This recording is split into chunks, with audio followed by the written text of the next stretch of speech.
कक्षा 11 हिंदी। मैं R S प्रसाद sir. आज आप लोगों को पाठ 4 विदाई संभाषण कराने जा रहा हूँ। चलिए देखिए इसमें क्या है। पहले जीवन परिचय के बारे में चल लेते हैं लेकर के। तो ये बाल मुकुंद गुप्त जी द्वारा लिखा हुआ है। पहले जीवन परिचय लेते हैं। बाल मुकुंद गुप्त जी का जन्म जो है वो 1865 ईस्वी में हरियाणा के रोहतक जिले के गुड़ियानी गांव में हुआ। इनके पिता का नाम लाला पूरनमल था। इनकी आरंभिक शिक्षा गांव में ही उर्दू भाषा में हुई। इन्होंने हिंदी बाद में सीखी। इन्होंने मिडिल कक्षा तक पढ़ाई की, परंतु स्वाध्याय से काफ़ी ज्ञान अर्जित किया। वे खड़ी बोली और आधुनिक हिंदी साहित्य को स्थापित करने वाले लेखकों में से एक थे। इन्होंने कई अखबारों का संपादन किया। गुप्त जी ने उर्दू के 2 समाचार पत्रों अखबार-ए-चुनार तथा कोहिनूर का संपादन किया। बाद में हिंदी के समाचार पत्रों हिंदुस्तान, हिंदी बंगवासी, भारत मित्र आदि का संपादन किया। सन 1907 में बाल मुकुंद जी का देहावसान हो गया।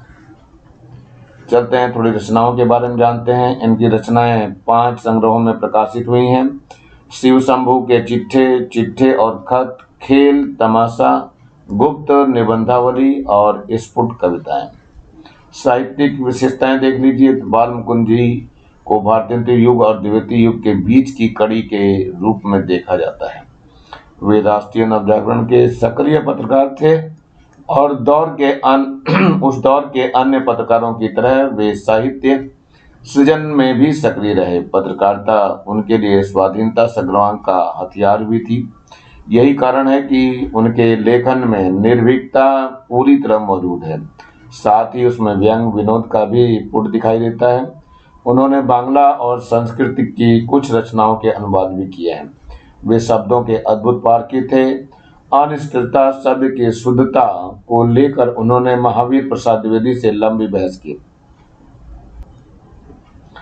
इस तरह के अन्य अनेक शब्दों पर उन्होंने बहस की। पाठ का सारांश देख लेते हैं। क्या है पाठ में, थोड़ा संक्षेप में देख लेते हैं। तो ये अंग्रेजों के समय का है पाठ। उस टाइम गुलामी में था और ये वायसराय कर्जन आया हुआ था। तो चलिए देखते हैं। वायसराय कर्जन जो 1899 से 1904 व 1904 से 1905 तक 2 बार वायसराय रहे के शासन में भारतीयों की स्थिति का खुलासा करता है। यह अध्याय शिव शंभू के चिट्ठे का अंश है। कर्जन के शासनकाल में विकास के बहुत कार्य हुए, नए नए आयोग बनाए गए, किंतु उन सब का उद्देश्य शासन में गोरों का वर्चस्व स्थापित करना है तथा इस देश में संसाधनों का अंग्रेजों के हित में सर्वोत्तम उपयोग करना था। कर्जन ने हर स्तर पर अंग्रेजों का वर्चस्व स्थापित करने की चेष्टा की। वे सरकारी निरंकुशता के पक्षधर थे, लिहाजा प्रेम की स्वतंत्रता पर उन्होंने प्रतिबंध लगा दिया। अंततः काउंसिल में मनपसंद अंग्रेज सदस्य नियुक्त करवाने के मुद्दे पर उन्हें देश विदेश दोनों जगहों पर नीचा देखना पड़ा। क्षुब्ध होकर उन्होंने इस्तीफा दे दिया और वापस इंग्लैंड चले गए। लेखक ने भारतीयों की बेबसी, दुखी एवं लाचारी को व्यंग्यात्मक ढंग से लार्जन कर्जन की लाचारी से जोड़ने की कोशिश की है। साथ ही यह बताने की कोशिश की है कि शासन के अतताई रूप से हर किसी को कष्ट होता है, चाहे वह सामान्य जनता हो या फिर लॉर्ड कर्जन जैसा वायसराय। यह निबंध उस समय लिखा गया है जब प्रेस पर पाबंदी का दौर चल रहा था। ऐसी स्थिति में विनोदप्रियता, चुलबुलापन और संजीदगी, नवीन भाषा प्रयोग एवं रवानगी के साथ यह एक साहसिक गद्य का नमूना है। चलिए व्यंग्यात्मक निबंध का पाठ का सार इस प्रकार है। देखिए, लेखक कर्जन को संबोधित करते हुए कहता है कि आखिरकार आपके शासन का अंत हो ही गया, अन्यथा आप तो यहाँ के स्थायी वायसराय बनने की इच्छा रखते थे। इतनी जल्दी देश को छोड़ने की बात आपको व देशवासियों को पता नहीं थी। इससे ईश्वर इच्छा का पता चलता है। आपके दूसरी बार आने पर भारतवासी प्रसन्न नहीं थे। वे आपके जाने की प्रतीक्षा करते थे, परंतु आपके जाने से लोग दुखी हैं। बिछड़ का समय पवित्र, निर्मल व कोमल होता है। यह करुणा पैदा करने वाला होता है। भारत में तो पशु पक्षी भी ऐसे समय उदास हो जाते हैं। शिव शंभू की 2 गायें थी। बलशाली गाय कमजोर को टक्कर मारती रहती थी। एक दिन बलशाली गाय को पुरोहित को दान दे दिया गया, परंतु उसके जाने के बाद कमजोर गाय प्रसन्न नहीं रही।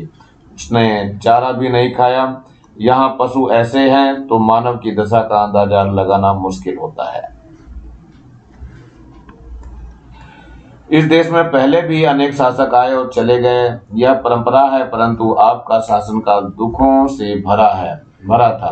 कर्जन ने सारा राजकाज सुखांत समझकर किया, उसका अंत दुख में हुआ। वास्तव में लीलामय की लीला का किसी को पता नहीं चला। दूसरी बार आने पर अपने ऐसे कार्य करने की सोची थी जिससे आगे के शासकों की परेशानी न हो, परंतु सब कुछ उलट गया। आप स्वयं बेचैन रहे और देश में अशांति फैला दी। आने वाले शासकों को परेशान रहना पड़ा। आपने स्वयं भी कष्ट सहे और जनता को भी कष्ट दिए।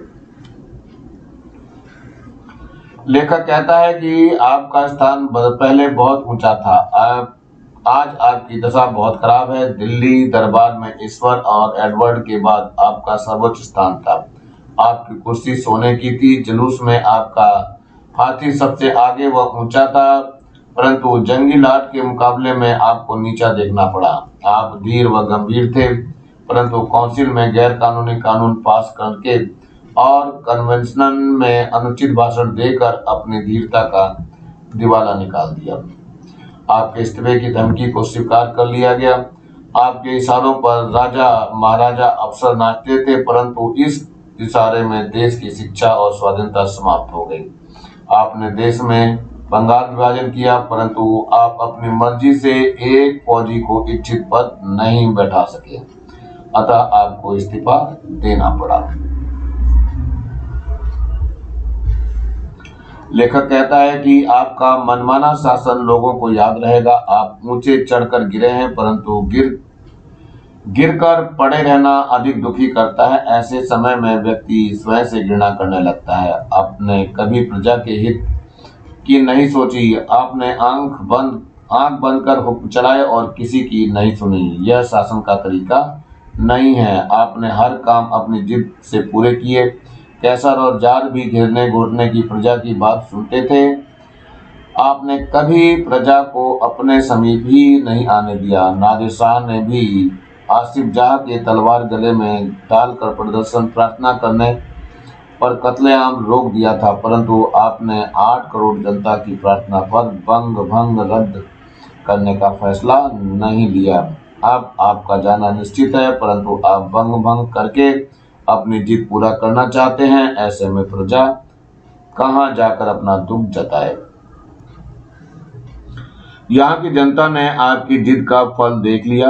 जिद ने जनता को दुखी किया, साथ ही आपको भी, जिसके कारण आपको भी पद छोड़ना पड़ा। भारत की जनता दुख और कष्टों की अपेक्षा परिणाम का अधिक ध्यान रखती है। वह जानती है कि संसार में सब चीजों का अंत है। उन्हें भगवान पर विश्वास है। वे दुख सहकर भी पराधीनता का कष्ट झेल रहे हैं। आप ऐसी जनता की श्रद्धा भक्ति नहीं जीत सके। कर्जन अनपढ़ प्रजा का नाम एकाध बार लेते थे। यह जनता नर सुल्तान नाम के राजकुमार के गीत गाती है। यह राजकुमार संकट में नरवगढ़ नामक स्थान पर कई साल रहा। उसने चौकीदारी से लेकर ऊंचे पद तक काम किया। जाते समय उसने नगर का विवादन किया कि यहाँ की जनता भूमि का एहसान नहीं चुका सकता। यहाँ की जनता का भूमि का एहसान नहीं चुका सकता। अगर उससे सेवा में कोई भूल हुई हो तो उससे प्रसन्न होकर जाने की इजाजत दें। जनता आज भी उसे याद करती है। आप अब इस देश में पढ़े लिखे को देख नहीं सकते। लेखक कर्जन को कहता है कि राजकुमार की तरह आपकी विदाई संभाषण भी ऐसा हो सकता है जिसमें आप अपने स्वार्थ स्वभाव व धूर्तता का उल्लेख करें और भारत की भोली जनता के प्रति कृतज्ञता व्यक्त करें। करते हुए कह सकेंगे कि आशीर्वाद देता हूं कि तू फिर उठे और अपनी प्राचीन गौरव और यश को फिर से प्राप्त कर। मेरे बाद आने वाले तेरे गौरव को समझे। आपकी इस बात पर देश आपके पिछले कार्यों को भूल सकता है, परंतु आप में इतनी उदारता कहाँ है। चलिए कुछ शब्द अर्थों को देख लेते हैं। चिरस्थायी है, हमेशा रहने वाला, टिकाऊ। करुणा उत्पादक, ये करुण उत्पन्न करने वाला है। दुखित, दुखित में पीड़ा, पीड़ित या जिससे कष्ट हो। विषाद, दुखी या उदास। आविर्भाव, प्रकट होना। दुखांत, जिसका अंत दुखद हो। सुखांत, जिसका अंत सुखद हो। लीला में, नाटकीय। सारांश में निष्कर्ष या निचोड़ होता है। पटखनी में चित कर देना। तिलांजलि मतलब त्याग देना। पायमाल, दुर्दशाग्रस्त, नष्ट होना। आरा, लकड़ी चीरने का औजार। अदना, छोटा सा है। विच्छेद, टूटना। ताप में सामर्थ्य। निर्मल में दोष रहित। वैर भाव, शत्रुता या विरोध की भावना। पुरोहित, धार्मिक कृत्य करने वाला। तथापि, फिर भी। घोर, अत्यंत। वायसराय, शासक। सूत्रधार, संचालन करने वाला। आदि, आरंभ या प्राथमिक अवस्था। लीला, अभिनव को कहते हैं। लाट मीन्स गवर्नर है। चित्त, हृदय के लिए है। जाहिर मतलब प्रकट करना। शान, गौरव के लिए है। चिराग मीन्स दिया है। खलीफा, शासक है। रईस, अमीर है। ये हौदा, हाथी की पीठ पर रखा जाने वाला चौकोर आसन। दर्जा, श्रेणी या स्थान।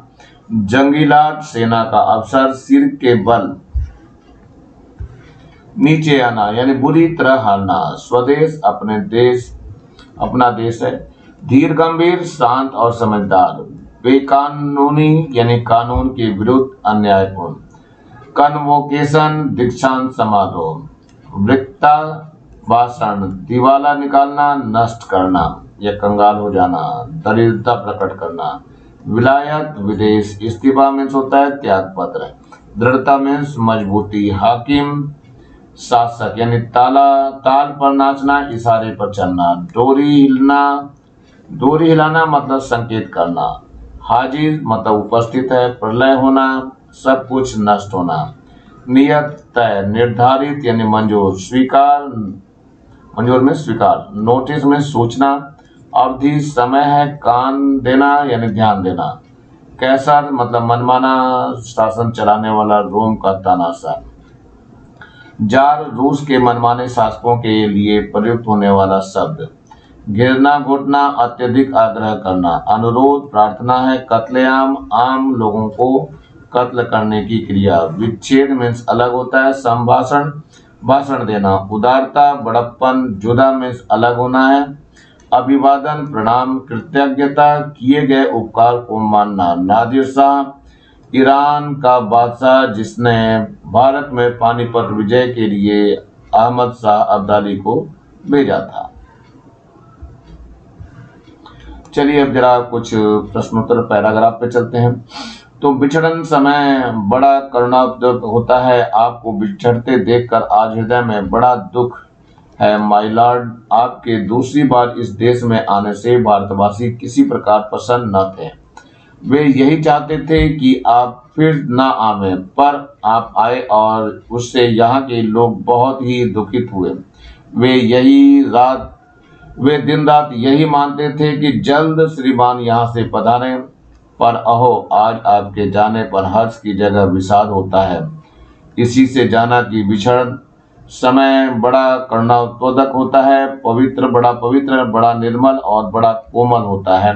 वैर भाव छूट कर शांत रस का आविर्भाव उस समय होता है। तो इसमें कुछ प्रश्न है जिसके उत्तर देने हैं। पहला है लेखक किसके बिछड़ने की बात कर रहा है, वह कहाँ जा रहा है।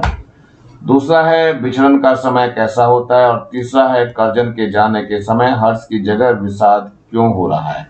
चलिए उत्तर की तरफ चलते हैं हम लोग। तो पहले का उत्तर है ये, लेखक कर्जन ने भारत से बिछोड़ने की बात कर रहा है, वह इंग्लैंड वापस जा रहा है। दूसरा है बिछड़न का समय करुणा उत्पन्न करने वाला होता है। इस समय मन बड़ा पवित्र, निर्मल व कोमल हो जाता है। इस समय वैर भाव समाप्त होने लगता है और शांत रस अपने आप आ जाता है। नंबर 3 है कर्जन के जाने के समय हर्ष की जगह विषाद हो रहा है, क्योंकि कर्जन सर्वाधिक शक्तिशाली वायसराय होते हुए भी उसने देश हित में कोई काम नहीं किया। अहंकार, गलत नीतियों व कार्यों के कारण उसके त्यागपत्र की पेशकश को स्वीकार कर लिया गया। अब वह इंग्लैंड वापस जा रहा है। ऐसे में भारतीयों को हर्ष होना चाहिए, किंतु भारतीय संस्कृति में विदाई के वक्त लोग दुखी हो जाते हैं, इसलिए करजन के जाते समय भारतीयों को विषाद हो रहा है। ये दूसरा पैराग्राफ है। आगे भी इस देश में जो प्रधान शासक आए, अंत में उनको जाना पड़ा। इससे आपका जाना भी परंपरा की चाल से कुछ अलग नहीं है। तथापि आपके शासनकाल का नाटक घोर दुखांत है, और अधिक आश्चर्य की बात यह है कि दर्शक को क्या स्वयं सूत्रधार भी नहीं जानता था कि उसने जो खेल सुखांत समझकर खेलना आरंभ किया था वह दुखांत होता जाएगा।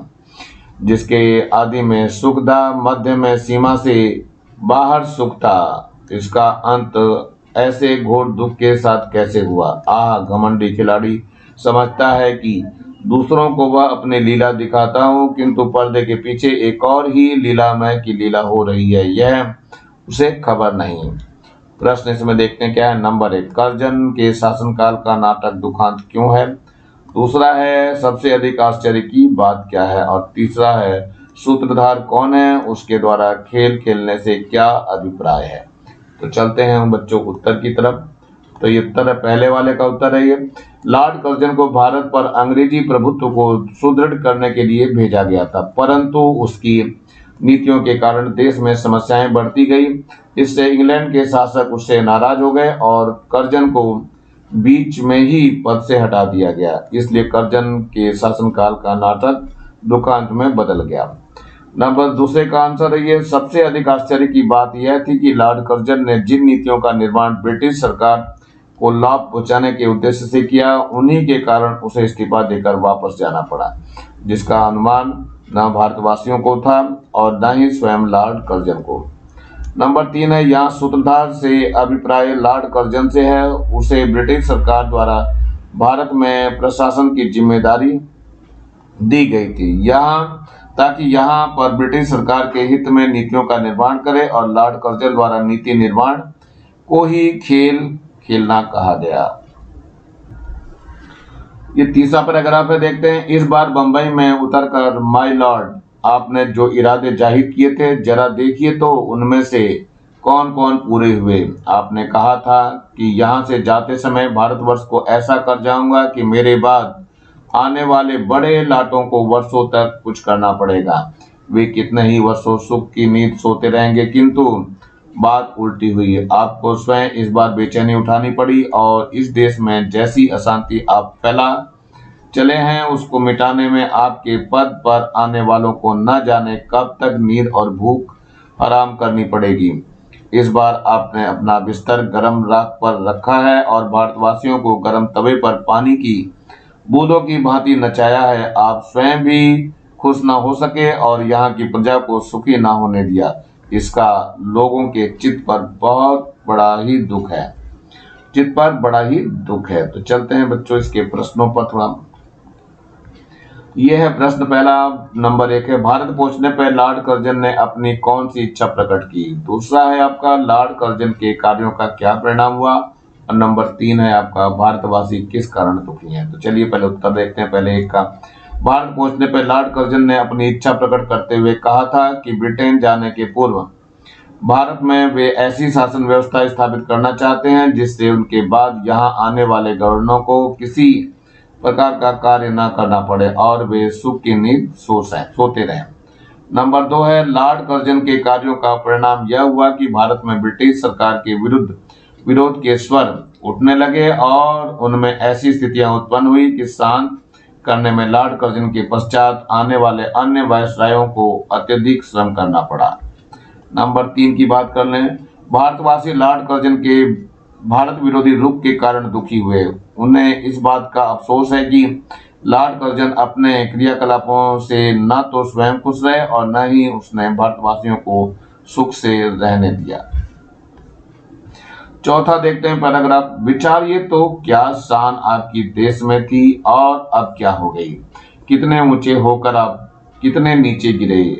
अलिफ लैला के अलादीन ने चिराग रगड़कर और अबुल हसन के बगदाद के खलीफा की गद्दी पर आंख खोलकर वह शान न देखी तो जो दिल्ली दरबार में आपने देखी।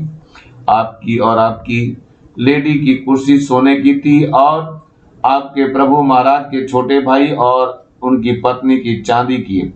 आप दाहिने थे, वह बाएं, आप प्रथम थे, वह दूसरे। इस देश में सब रईसों ने आपको सलाम पहले किया और बादशाह के भाई को पीछे। जुलूस में आपका हाथी सबसे आगे और सबसे ऊंचा था। हौदा, चवर, छत्र आदि सबसे बढ़ चढ़कर थे। सारांश यह है कि ईश्वर और महाराज एडवर्ड के बाद इस देश में आप ही का एक दर्जा था, किंतु अब देखते हैं कि जंगी लाट के मुकाबले में आपने पटकनी खाई है, सिर के बल नीचे आ रहे हैं। आपके स्वदेश में वही ऊंचे माने गए, आपको साफ नीचा देखना पड़ा। पद त्याग की धमकी से भी ऊंचे ना हो सके। प्रश्न नंबर 1 है, कितने ऊंचे होकर आप कितने नीचे गिरे, किसे कहा गया और क्यों कहा गया। नंबर 2 है, लॉर्ड कर्जन की भारत में कैसी शानो शौकत थी। नंबर 3 है, दो भिन्न परिस्थितियों में लॉर्ड कर्जन की स्थिति में क्या परिवर्तन दिखाई देते हैं। तो उत्तर है बच्चों ये। नंबर 1, प्रस्तुत पंक्ति लॉर्ड कर्जन ने कही गई थी। भारत में वायसराय का पद सर्वोच्च होता था। एक तरह से भारत में वही सम्राट की शक्तियों से युक्त था, उसे कोई चुनौती नहीं दे सकता था, परंतु गलत नीतियों तथा अपने घमंड व अहंकार के कारण उसे अपने पद से हटना पड़ा। इसके लिए अपमानजनक था। इसलिए लेखक ने कहा कि कितने ऊंचे होकर आप कितने नीचे गिरे। चलिए दूसरे का आंसर देखते हैं। लॉर्ड कर्जन बहुत शक्तिशाली वायसराय था, उसे भारत में कटना से भी अधिक मान सम्मान और सुख सुविधाएं प्राप्त हुई। उनकी तथा उनकी पत्नी की कुर्सी सोने की बनी हुई थी। जुलूस में उनका हाथी सबसे आगे और उनका आसन सबसे ऊंचा रहता था। उन्हें इंग्लैंड के राजा के भाई से भी ऊंचा दर्जा प्राप्त था। भारत में उन्हें भगवान और सम्राट एडवर्ड के बाद पहले स्थान पर रखा जाता था। नंबर 3 है, पहले लॉर्ड कर्जन का भारत में अत्यधिक मान सम्मान था। ईश्वर और राजा एडवर्ड के पश्चात उन्हें भारत में सर्वोच्च स्थान प्राप्त था, किंतु परिस्थितियों में परिवर्तन होने के कारण उनकी दशा अत्यंत दयनीय हो गई थी। उन्होंने अपने पद को त्यागने की धमकी दी थी, जिस कारण उनसे त्याग पत्र ले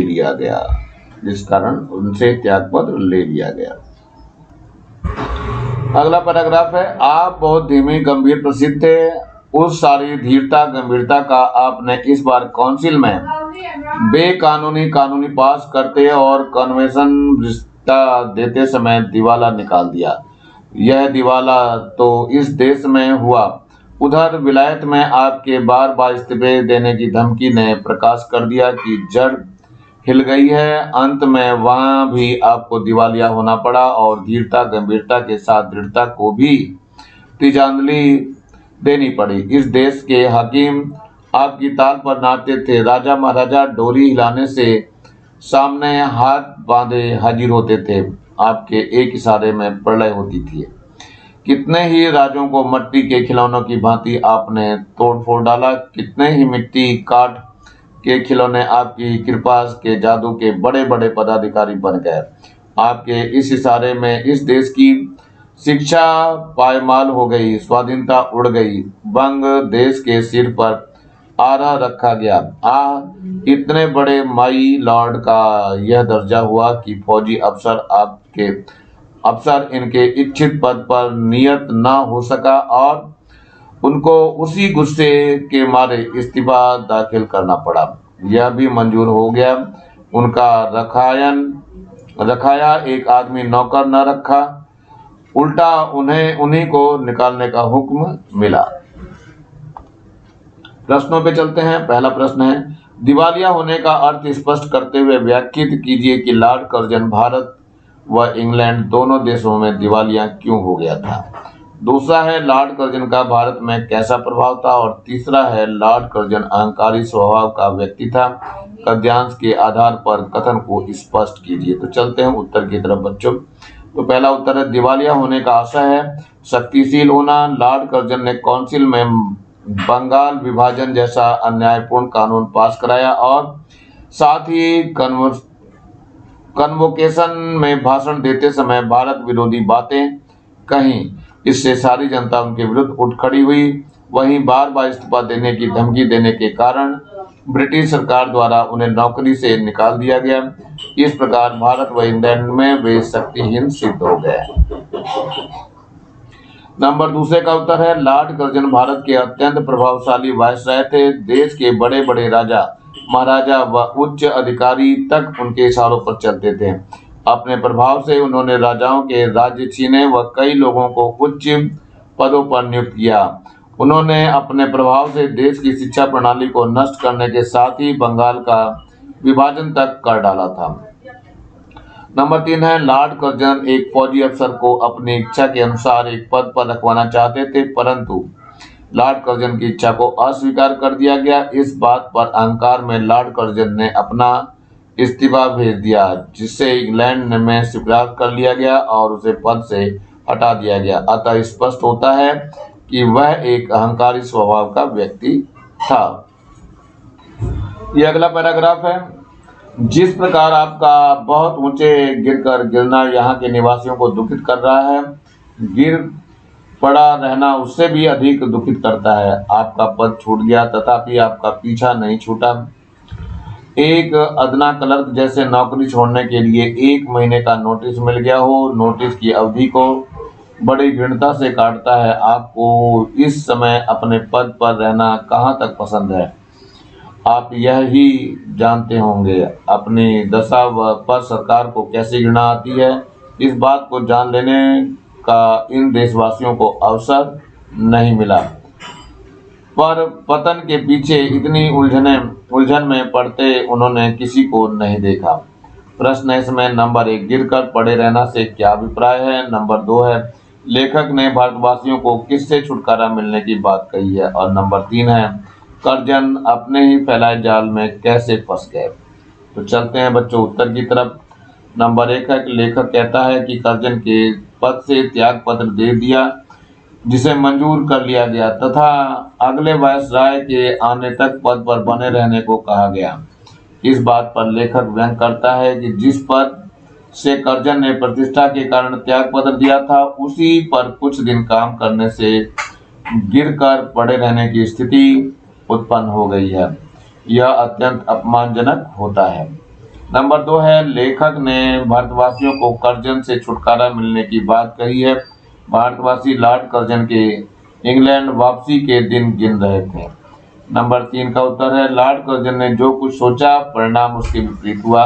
आपने इस्तीफे की धमकी उन्होंने अपनी बात को मनवाने के लिए दी थी, लेकिन उनके इस्तीफे को स्वीकार कर लिया गया। इसीलिए कहा गया है कि वह अपने प्रभाव को सही आंक नहीं पाया और स्वयं द्वारा फैलाए गए जाल में ही उलझकर रह गया। चलते हैं अगले पैराग्राफ की तरफ। यहाँ की प्रजा ने आपकी जिद का फल देख ही लिया। उसने देख लिया कि आपकी जिस जिद ने इस देश की प्रजा को पीड़ित किया, आपको भी उसने कम पीड़ा नहीं दी। यहाँ तक कि आप स्वयं उसका शिकार हुए। यहाँ की प्रजा वह प्रजा है जो अपने दुखों और कष्टों की अपेक्षा परिणाम का अधिक ध्यान रखती है। वह जानती है कि संसार में सब चीजों का अंत है, दुख का समय भी एक दिन निकल जाएगा। इसी से सब दुखों को झेलकर पराधीनता सहकर भी वह जीती है। माय लॉर्ड, किसी इस कृतज्ञता की भूमि की महिमा आपने कुछ न समझी और न यहाँ की दीन प्रजा की श्रद्धा भक्ति अपने साथ ले जा सके। इसका बड़ा दुख है। तो प्रश्न देखते हैं बच्चों क्या क्या। नंबर 1 है लॉर्ड कर्जन की जिद से भारतीय जनता ने क्या पीड़ा सही, और दूसरा है भारतीय प्रजा की क्या विशेषता है, और नंबर 3 है लेखक को किस बात का दुख है। तो चलते हैं देखते हैं उत्तर की तरफ बच्चों। तो पहले का उत्तर है लॉर्ड कर्जन को बंगाल विभाजन की जिद थी। उसने 1905 में बंगाल विभाजन किया। जनता की प्रार्थनाओं पर विरोध पर उसने कोई ध्यान नहीं दिया। इससे जनता बहुत परेशान हो गई। कर्जन को इंग्लैंड वापस जाना पड़ा था, परंतु जाते जाते वह बंगाल का विभाजन भी कर गया। नंबर 2 पे चलते हैं। उत्तर इसका भारतीय प्रजा की विशेषता यह है कि यह अपने दुखों और कष्टों की अपेक्षा परिणाम का अधिक ध्यान रखती है। इसे पता है कि संसार में हर चीज का अंत है, दुख का समय भी धीरे धीरे निकल जाएगा। इसी से वह सब दुखों को झेलकर पराधीनता सहकर भी जीती है। नंबर 3 है, लेखक को इस बात का दुख है कि कर्जन ने भारत भूमि की गरिमा को नहीं समझा। उसने भारत के कृतज्ञ भाव को ही नहीं समझा। यदि वह भारतीयों की भलाई के लिए कुछ करता तो अपने साथ गरीब प्रजा की सद्दी भक्ति को ले जाता। अगला पैराग्राफ देखते हैं बच्चों। माय लॉर्ड, जिस प्रजा में ऐसे राजकुमार की गीत गाया जाता है उसके देश में क्या आप भी चलते समय कुछ संभाल करेंगे? क्या आप कहेंगे, अभागे भारत, मैंने तुझसे सब प्रकार का लाभ उठाया और तेरी बदौलत वह शान देखी जो इस जीवन में असंभव है। तूने मेरा कुछ नहीं बिगाड़ा, पर मैंने तेरे बिगाड़ने में कुछ कमी न की। संसार के सबसे पुराने देश, जब तक मेरे हाथ में शक्ति थी, तेरी भलाई की इच्छा मेरे जी में न थी। अब कुछ शक्ति नहीं है तो तेरे लिए कुछ कर सकूं, पर आशीर्वाद करता हूं कि तू फिर उठे और अपने प्राचीन गौरव और यश को फिर से लाभ करे। मेरे बाद आने वाले तेरे गौरव को समझे, आप कर सके और यह देश आपकी पिछली सब बातें भूल सकता है, पर इतनी उदारता माय लॉर्ड में कहाँ। ये सबसे इम्पोर्टेंट है बच्चों, इसको कर लेंगे पैराग्राफ को। तो चलिए देखते हैं आगे प्रश्न क्या है इसके अंदर। नंबर 1 है, पाठ तथा लेखक का नाम लिखिए। नंबर 2 है, भारत में किस राजकुमार की गीत गाया जाता है और क्यों। नंबर 3 है, लॉर्ड कर्जन ने भारत के साथ कैसा व्यवहार किया। और नंबर 4 है, भारत ने लॉर्ड कर्जन के साथ कैसा व्यवहार किया। नंबर 5 है, इतनी उदारता माय लॉर्ड में कहाँ का व्यंग स्पष्ट कीजिए। और नंबर 6 है, लेखक लॉर्ड कर्जन के मुख से भारत के बारे में क्या सुनना चाहता है। और नंबर 7 है, भारतवासी कब अपने शत्रु से के सब दोष भूल जाते हैं। तो चलते हैं उत्तर में। तो पहला है पाठ जो है विधायी संभाषण, लेखक कौन है, बाल मुकुंद गुप्त जी हैं। नंबर 2 का उत्तर है, भारत में नवरणगढ़ में आश्रय लेने वाले राजकुमार के गीत गाए जाते हैं। वह राजकुमार अपनी विपत्ति के दिनों में नरवगढ़ में रहा। उसने वहां चौकीदारी से लेकर ऊंचे पद तक कार्य किया। उसने वहां से जाते समय नरवगढ़ की भूमि और वहां के लोगों के प्रति खुले मन से कृतज्ञता प्रकट की, इसलिए लोग उनकी प्रशंसा में आज भी गीत गाते हैं। अगले प्रश्न पे चलते हैं, नंबर 3 पे उसी के। लॉर्ड कर्जन ने भारत का वायसराय बनकर भारत के विरुद्ध कार्य किया। उसने हर तरह से भारत की शिक्षा और आपसी एकता को बिगाड़ा। उसने अपने लाभ के लिए भारतवासियों को गुलामी की जंजीरों में जकड़ने का प्रयास किया तथा मनमाना शासन किया। नंबर 4 का उत्तर है, भारतवासियों ने लॉर्ड कर्जन को हर प्रकार मान सम्मान दिया और शान शौकत के दिन दिखाए। दिल्ली दरबार में उनकी शान सबसे ऊंची थी। कर्जन के मनमाने अत्याचार सहने के बावजूद भारतवासियों ने उसका कुछ बिगाड़ने की कोशिश नहीं की। नंबर 5 का उत्तर है, ये लॉर्ड कर्जन के व्यवहार में उदारता नाम मात्र को भी नहीं है। यद्यपि उसने अनेक वर्षों तक भारत पर शासन किया, यहाँ खूब मान सम्मान और शान शौकत का भोग किया, परंतु उससे यह आशा नहीं की जा सकती कि वह यहाँ से जाते समय भारतवासियों के प्रति सद्भावना प्रकट करे, उसकी उन्नति और प्रगति की कामना करे, उसके गौरवशाली रूप को स्वीकार करे। छठे का उत्तर है, ये लेखक लॉर्ड कर्जन के मुंह से भारतवासियों के प्रति सद्भावना और भारत की महिमा का गुणगान चाहता था। वह चाहता है कि कर्जन जाते समय भारत की गौरवशाली प्राचीन संस्कृति का मान स्वीकारे तथा उसकी उन्नति के लिए कामना प्रकट करे। नंबर 7 का उत्तर है, भारतवासी हृदय से अत्यंत करुणावान और क्षमावान हैं। वे लाख अत्याचार सहन करने के बावजूद अपने प्रति सद्भावना प्रकट करने वाले मनुष्य के सब दोष भूल जाते हैं तथा उसे क्षमा कर देते हैं। चलते हैं अब प्रश्नों की तरफ, जो किताब में प्रश्न दिए मैं उसके हैं।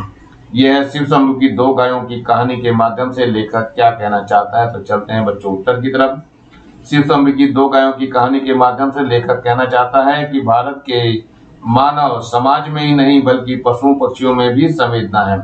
भारत के मनुष्य ही नहीं, पशु पक्षी भी अपने साथियों से गहरा लगाव रखते हैं। आपस में लड़ने झगड़ने के बावजूद उनमें परस्पर अटूट प्रेम की भावना विद्यमान होती है। एक दूसरे से अलग होते समय वे दुख को महसूस करते हैं। लेखक कहना चाहता है कि भारत में विदाई का क्षण मनुष्य के साथ साथ पशुओं में भी करुणा को उत्पन्न करने वाला होता है। प्रश्न अगला, 8 करोड़ प्रजा के गिड़गिड़ा कर विच्छेदन न करने की प्रार्थना पर आपने जरा भी ध्यान नहीं दिया। यहाँ किस ऐतिहासिक घटना की ओर संकेत किया गया है? तो उत्तर है ये भारत में बंग भंग अर्थात बंगाल विभाजन की घटना ऐतिहासिक महत्व की है। लॉर्ड कर्जन ने भारत में नीति प्रति होने वाली क्रांतिकारी घटनाओं का समाधान करने के लिए एक कूटनीति योजना बनाई। इसके अंतर्गत उसने बंगाल क्षेत्र का विभाजन करने की योजना बनाई। भारत की जनता कर्जन के कलुषी इरादों को समझ गई, अतः बंगाल की 8 करोड़ जनता ने तो बंग भंग का पुरजोर विरोध किया था। पूरा भारत इसके विरुद्ध खड़ा हो गया।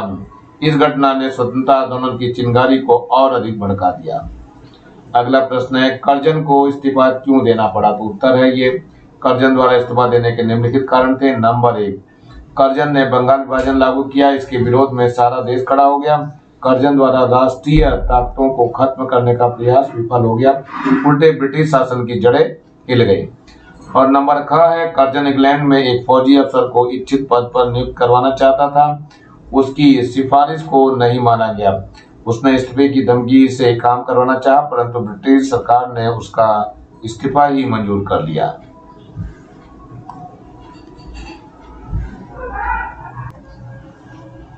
प्रश्न है अगला, विचारिए तो क्या शान आपकी इस देश में थी और अब क्या हो गई?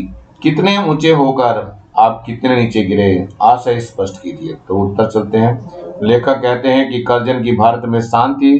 दिल्ली दरबार में उनका वैभव चरम सीमा पर था। पति पत्नी की कुर्सी सोने की थी। उनका हाथी सबसे ऊंचा व सबसे आगे रहता था। सम्राट के भाई का स्थान भी इससे नीचा था।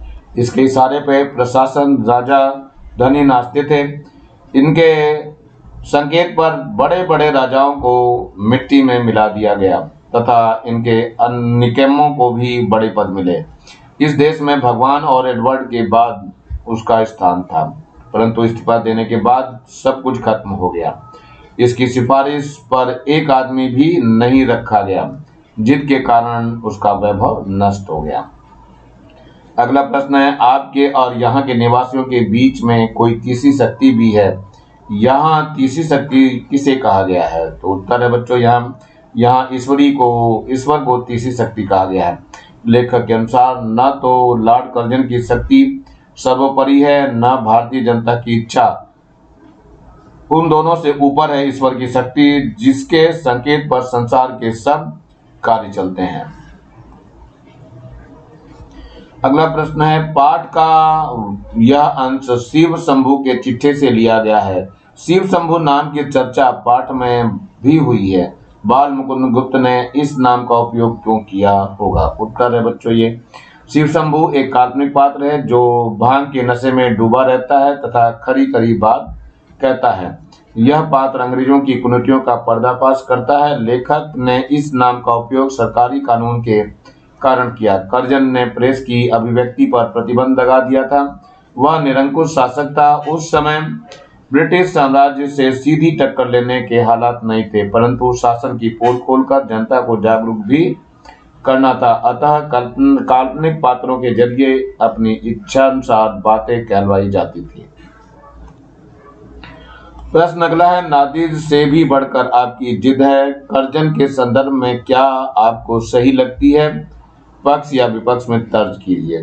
तर्ज देना है आपको। तो उत्तर है बच्चों, जी हाँ, कर्जन के संदर्भ में हमें यह बात सही लगती है। नादिर शाह एक क्रूर राजा था। उसने दिल्ली में कत्लेआम करवाया, परंतु आसिफ जाह ने तलवार गले में डालकर उसके आगे आत्मसमर्पण कर कत्लेआम रोकने की प्रार्थना की, जो तुरंत कत्लेआम रोक दिया गया। कर्जन ने बंगाल का विभाजन किया। 8 करोड़ भारतवासियों की बार बार विनती करने पर भी उसने अपनी जिद नहीं छोड़ी। इस संदर्भ में कर्जन की जिद नादिर शाह से बड़ी है। वह नादिर शाह से अधिक क्रूर था, जिसने जनहित की अपेक्षा की।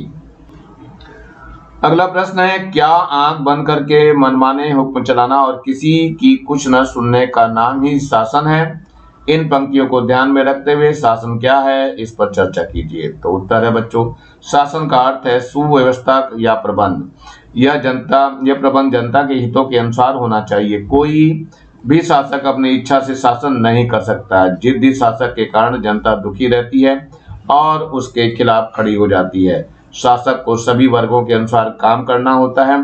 प्रजा को अपनी बात कहने का हक होता है। यदि शासन में कोई परिवर्तन करना भी हो तो उसमें प्रजा की सहमति होनी चाहिए।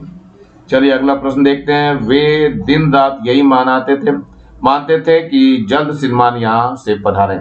सामान्य तौर पर आने के लिए पधारे शब्द का इस्तेमाल किया जाता है।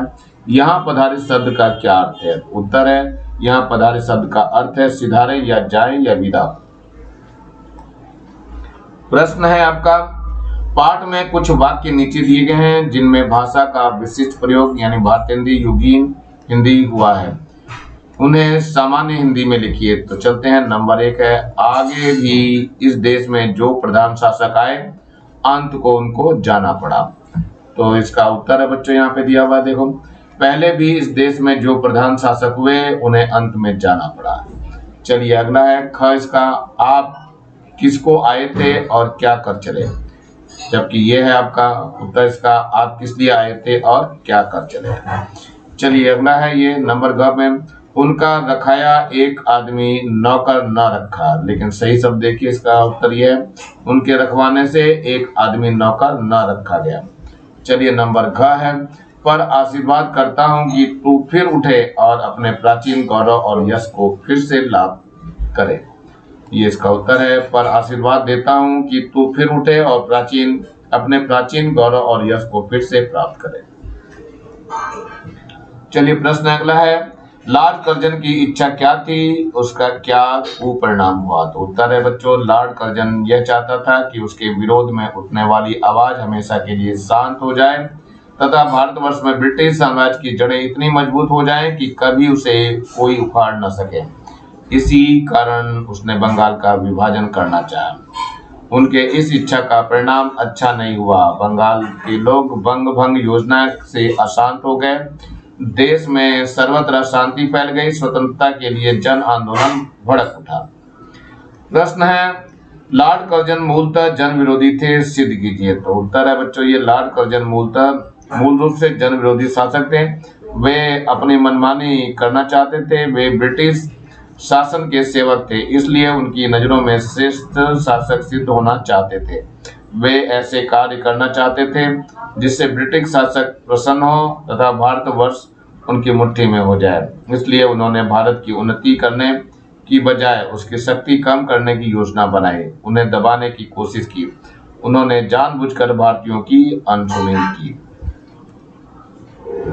प्रश्न है अगला, विदाई का समय करुणाद्योतक होता है, इस तथ्य को सप्रमाण सिद्ध कीजिए। चलिए उत्तर देखते हैं बच्चों। विदाई का समय अत्यंत करुणाजनक होता है। उस समय हमारा लगाव जाग उठता है, प्रेम प्रकट होता है। चाहे हम अपने अपनों को कितना ही झगड़ते हों, तब भी उनका अभाव अनुभव करते हैं। विदाई के समय हम अपने सारे कष्ट भूल जाते हैं। हमारा बैर भाव छूटकर शांत रस में बदल जाता है। शिव शंभू की 2 गायें प्रमाण है, वे आपस में झगड़ती थी, किंतु जब बलशाली गाय कमजोर गाय को छोड़कर जाने लगी तो कमजोर गाय उसके वियोग में भूखी खड़ी रही। उसने चारा तक नहीं खाया। इससे पता चलता है कि विदाई का समय कारुणिक होता है, मतलब करुणामय होता है। प्रश्न है, लेखक ने भारत की जनता के स्वभाव पर क्या टिप्पणी की। तो उत्तर है बच्चों, ये लेखक के अनुसार भारत की जनता उदार, सहनशील, कृतज्ञ, करुणाशील, क्षमाशील तथा श्रद्धालु है।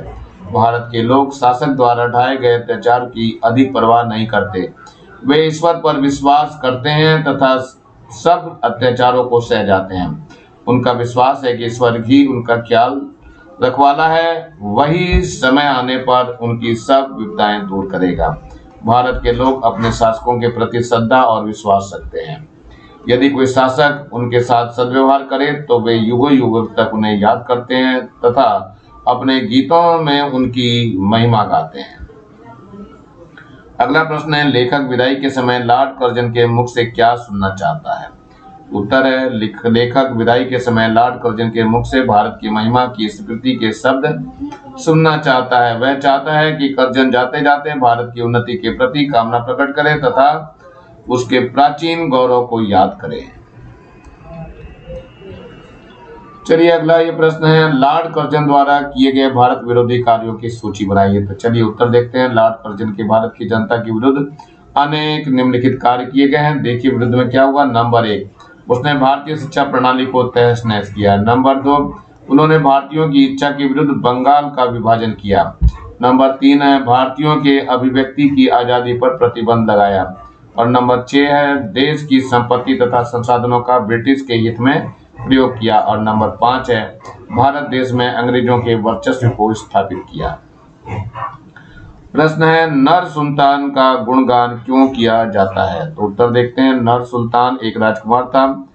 उसने अपनी विपदा के समय कुछ वर्ष नरवगढ़ नामक राज्य में काटे। उन्होंने वहां चौकीदार से लेकर ऊंचे पद पर कार्य किया। जब वह नरवगढ़ छोड़कर जाने लगा तो उसने नरवगढ़ की भूमि तथा उनके निवासियों के प्रति असीम स्नेह प्रकट किया। उस स्नेह को देखकर नरवगढ़ वासी मुग्ध हो गए। तब से वे अपने गीतों में नर सुल्तान की महिमा का गुणगान करते हैं। प्रश्न है, लेखक ने शिव शंभू की 2 गायों की क्या कहानी बताई है। तो उत्तर है, ये लेखक ने शिव शंभू की 2 गायों के बारे में बताया है कि उनमें से एक अधिक शक्तिशाली थी और दूसरी कमजोर थी। शक्तिशाली गाय कमजोर गाय को अपने सींगों की टक्कर से बार बार गिराया दिया करती थी। एक दिन शिव शंभू ने टक्कर मारने वाली गाय एक पुरोहित को दे दी। उस गाय के चले जाने के बाद कमजोर गाय प्रसन्न नहीं हुई, अपितु उदास रहने लगी। उसने उस दिन कुछ भी नहीं खाया। भाव यह है कि भारत देश में पशु पक्षी भी विदाई के समय अपने शत्रु के बुरे व्यवहार को भुला कर देते हैं और उससे संवेदनशील हो जाते हैं। इसी के साथ बच्चों लेसन समाप्त हो रहा है। नीचे लाल रंग का बटन दिखाई दे रहा है, इसको दबाकर जरूर सब्सक्राइब करें और मेरे चैनल को लाइक करें, कमेंट्स भी करें और ज़्यादा से ज़्यादा बच्चों को शेयर करें जिससे ज़्यादा बच्चों को फायदा हो सके। और मेरे इस बेल आइकन को भी दबा लें जिससे कि मैं नया वीडियो डालूं तो उससे आप लोगों को तुरंत नोटिफिकेशन मिल सके। और आप लोगों को चैनल को देखने के लिए आप लोगों का बहुत बहुत थैंक्स। इसी के साथ मैं आर एस प्रसाद सर आज का वीडियो यहीं समाप्त करता हूँ। Thank you, have a nice day.